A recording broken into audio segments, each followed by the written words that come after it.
de desarrollo, o sea, con su agencia de desarrollo. Es decir, el tema no llegó netamente por agencias científicas, sino por una mezcla de agencias de desarrollo. No sé si eso me lo entienden, pero es como si se metiera no solo Colciencia, sino y Bancoldex a financiar la política El Salvador. O sea, son dos objetivos diferentes, no es solo hacer política científica, es también entrar a influir con intereses.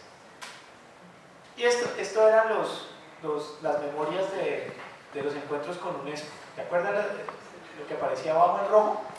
Eran todos estos, quedaron memorias de eso, y ahí uno aprende sobre política científica.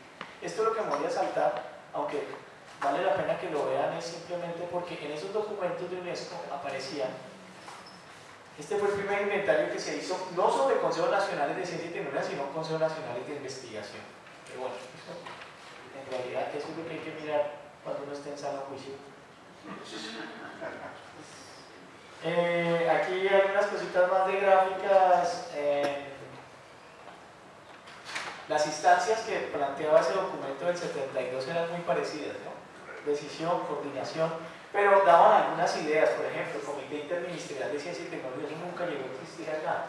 Consejo Nacional, esto sí, esto fue lo único que se hizo. Pero, por ejemplo, oficinas de asuntos científicos, que eran las que asesoraban al presidente directamente a temas de ciencia, lo que hoy en día es la OPS americana, que es la oficina de, no olvidé el nombre, OPS no es exactamente, es una oficina que asesora a Obama, tiene un consejero específico en ciencia y tecnología. Bien,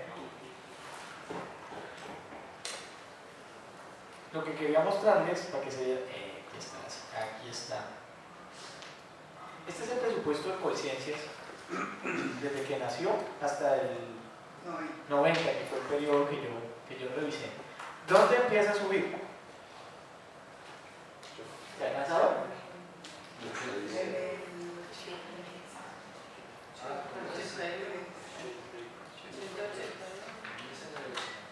Y entonces eso coincide mucho.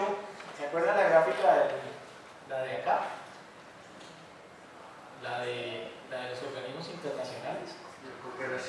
La de cooperación. La aparición de BIP y créditos. Entonces, si uno lo mide por el presupuesto, este país empezó a hablar de política científica realmente en el 83. ¿Por qué? Porque fue cuando se crearon, por ejemplo, se fortaleció la evaluación de pares. La evaluación de pares sí existía en Colciencia, pero con unos recursos muy chiquiticos.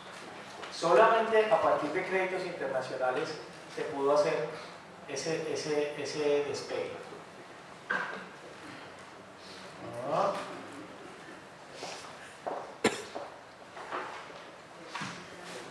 Esto es algo que para los que les interese profundizar, otra de las cosas que influyó muy fuerte en ese proceso de transferencia era que no, en realidad sí teníamos pensamiento. Y hubo un pensamiento que se llama el pensamiento latinoamericano en ciencia y tecnología, el PLATS.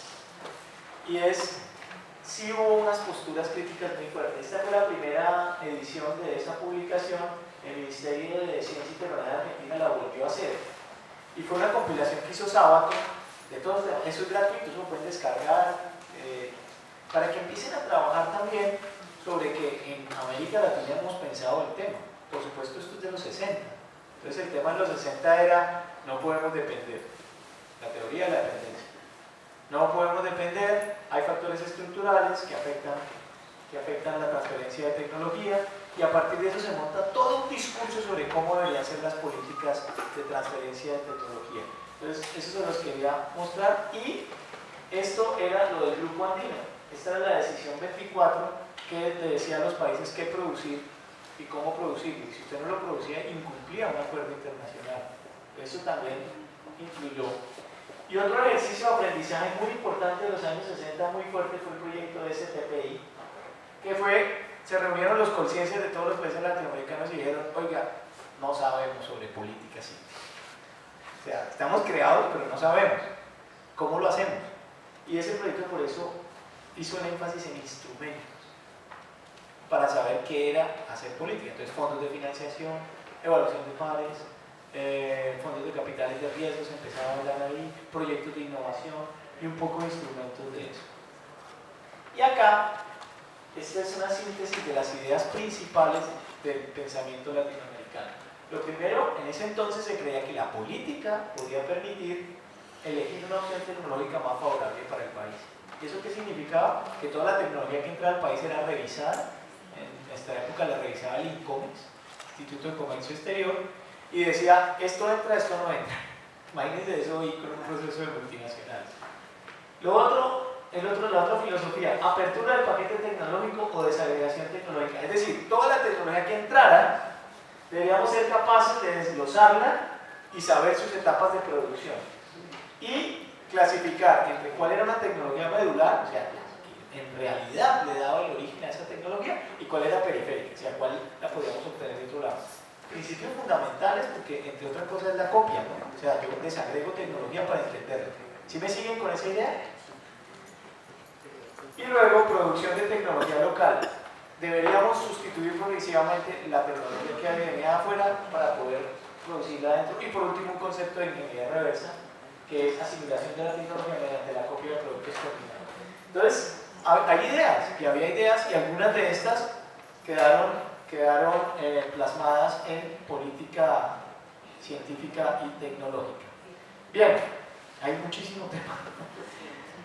Yo solo quería mostrarles aquí al final lo que fueron los créditos BID, que es de donde en mi concepto se despega un poco todo este tema de la financiación.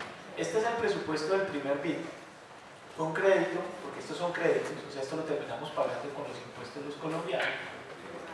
Fue un crédito de 20 millones de aporte del BID, y cuando decimos crédito BID no quiere decir que la contraparte no ponga, sí ponen. Entonces, Conciencias en este caso ponía 5 millones de dólares, pero para poder hacer contrapeso se contabilizaba lo que otros beneficiarios pusieran, o sea, por ejemplo, lo que ponían las universidades, y eso se calculaba, y este fue el presupuesto. Pero lo que me interesaba era que miraran es los rubros, para qué se dio dinero, y quiere decir que muchas de las cosas, bueno, en ingeniería de administración siempre en un proyecto de cooperación se te va a cargar un rubro de eso, ¿sí? Se va a llevar una parte. Pero acá había una necesidad de sistemas de información. Ahí empezamos con la necesidad de tener sistemas de información. Y en ese entonces, en el 83, se hablaba de uno que era para asuntos agropecuarios y otro que era para recursos energéticos. Y a eso se le puso plata. Pero la mayor cantidad de billetes estaba acá. ¿Qué es eso? Financiamiento de la investigación. Si ustedes revisan los tres créditos, tuvimos tres créditos, del 83 al 90 y pico, yo no sé si los tengo. ¿Sí? Este fue el primer crédito del BID. Estos son los criterios de selección, esto era lo que yo les había mostrado. Pero si ustedes revisan, el país tuvo tres créditos seguidos y coincide con el mayor billete para eso. Entonces, muchas veces los organismos internacionales fueron los que lograron mayor inversión. Hoy en día habría que mirar del 90 en adelante qué pasó en términos de financiación. En el 2000 hubo un bache fuerte, y ahorita con el tema de regalías estamos empezando a, digamos, pues a equilibrar, pero no quiere decir que sea la misma lógica de asignación de recursos como la que se hacía antes mediante los sistemas de información. Bueno, en conclusiones de esto, no existen copias planas. O sea, siempre un país recibe una política, la emula, la cambia y hace un producto diferente. Y entre eso hay formas de interpretación. Nosotros tuvimos un debate y una tensión muy fuerte entre UNESCO y OEA. Es decir, había gente que decía, no, lo que hay que financiar es investigación pura y dura. Y había gente que decía, no, investigación no, desarrollo tecnológico. Solo a partir de que desagreguemos tecnología, abramos el paquete en ingeniería reversa, vamos a poder avanzar. Nada nuevo, el caso colombiano está altamente mediado por organizaciones internacionales. Hay poca evidencia de que hubiera una comunidad organizada, o sea, no había comunidades organizadas de científicos diciendo la política debe ser así, debe ser así, no había. Por eso es que hoy en día decimos, ¿por qué está top-down? Tampoco hay mucha representación de la sociedad civil en eso.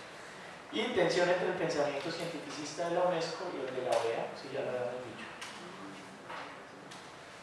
Esto ya es más técnicamente de la política. Hay formas duras y formas suaves de aprendizaje. Es decir, formas duras es cuando usted tiene, realmente transfiere un fondo de financiación y lo transfiere igualito y le pone la plata. Formas blandas es cuando usted transfiere netamente ideas, conceptos, modelos. Entonces nosotros transferimos el Consejo Nacional de Ciencia y Tecnología, pero eso no cumplió su misión totalmente. Bueno, formas blandas, ahí están las explicaciones. Y bueno, no, esta es una parte más teórica aquí. Esto es en síntesis lo que es la tesis. Un modelo que existe acá, que está identificado, que se transfiere y que aterriza a un país que tiene una mediación de organizaciones internacionales. O sea, estas organizaciones cogieron este modelo, lo maciaron, lo transformaron y lo aterrizaron, pero a partir del 83 aparece un organismo muy fuerte y empieza a crear otros mecanismos de aprendizaje. Aquí empezamos a tener una transferencia con consultores mucho más pareja, aprendiendo sobre política científica, y finalmente pues cerramos acá en la ley reglamentaria. Eso es básicamente. Ahora, todo este proceso se armó basado en un modelo de Evans y Davis, que es de transferencia de políticas, pero es una forma como de aplicar modelos, categorías a un caso específico. Aquí la evidencia empírica es todo esto que se levantó, y acá la parte de